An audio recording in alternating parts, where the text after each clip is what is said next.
Jumlah korban jiwa akibat gempa dahsyat di Myanmar bertambah menjadi 1.644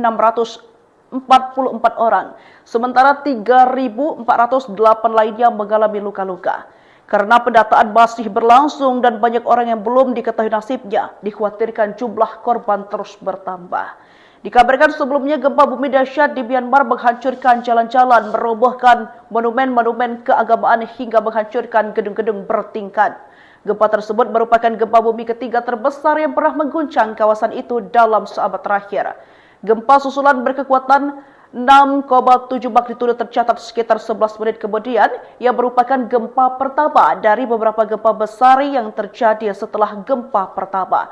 Ahli geologi Jess Ponnik pun memberikan peringatan bahwa adanya potensi gempa susulan selama beberapa bulan pasca gempa berkekuatan 7,7 skala Richter tersebut.